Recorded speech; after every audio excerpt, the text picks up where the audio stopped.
Hey friends, welcome back. As you might have noticed already, my environment, my background has a little bit changed. So a week ago I decided to visit my parents and I have grabbed with me a book that is called Shoe Dog by Phil Knight. It's basically a history of Nike company written by its founder.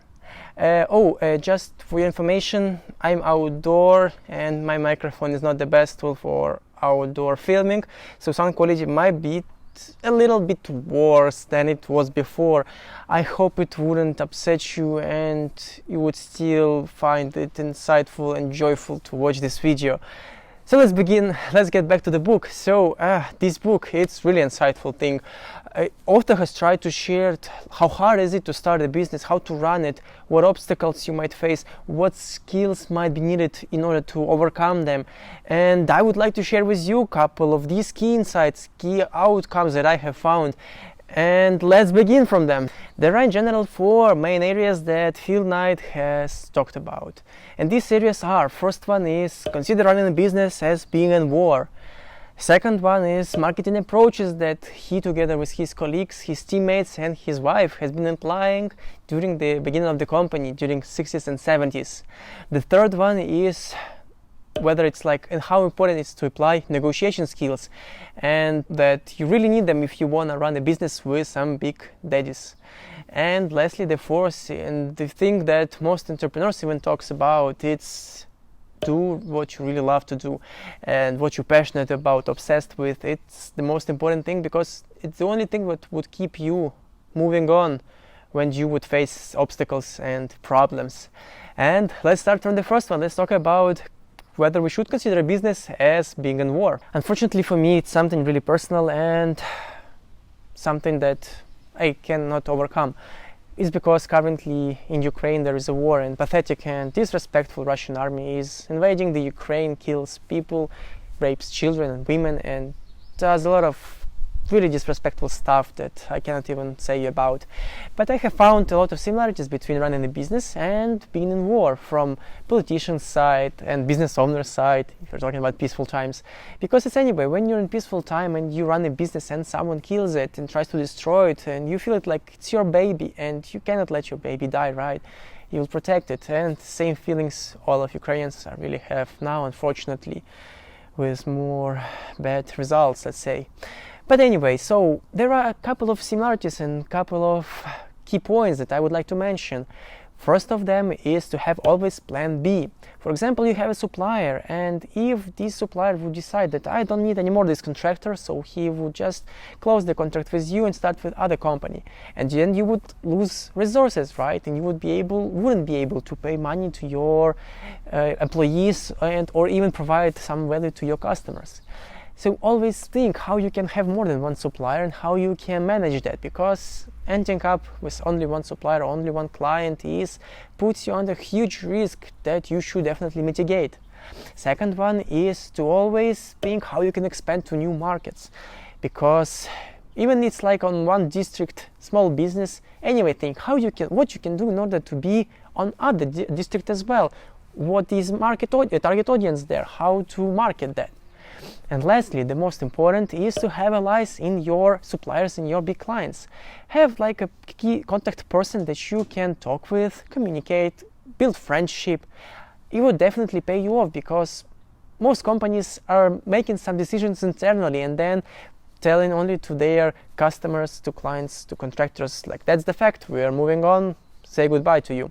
And unfortunately, that's reality. But if you would have some friends in that companies, you can ask them, like, what is going on in your company? What is like your direction? What direction of your bosses?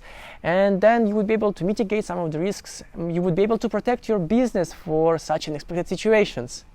But let's move on to something more peaceful. And that's marketing strategy that Nike company has started applying back in the days, and they are applying until up to date. That's what we call now influencer marketing. But back in the days, they were just trying to get Nike shoes on each and every runner. And they even got contracts out of those runners. They knew that their target audience is on running track, so basically they got there and trying to sell the shoes. Additionally, they knew that that's not the only place where they can find their target audience. They knew that in colleges and universities, running teams also require some shoes. So they get to the students and try to sell them. knowing that they can expand their target audience. We can learn so many things from Nike company when they really knew who is their target audience and where to find them. Now let's talk about interesting marketing tactic that Phil Knight together with his wife has applied during some competition, some running events or any other sport events. So in nearest Nike store, they have on white shirts printed out the Nike brand logo and gave it for free, so that they really raised the brand awareness. And as soon as some new customers ask where you have taken the t-shirt, in the Nike store down the street, as soon as those customers would land on the store, in worst case they would just take a free t-shirt, but in best case they would be able to go deeper in the funnel and buy a new pair of shoes. Isn't it brilliant?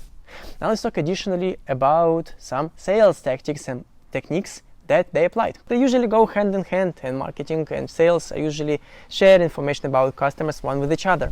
And we can learn a lot from the very first official employee of Nike, whose name is Jeff Johnson. It's an incredible person, honestly.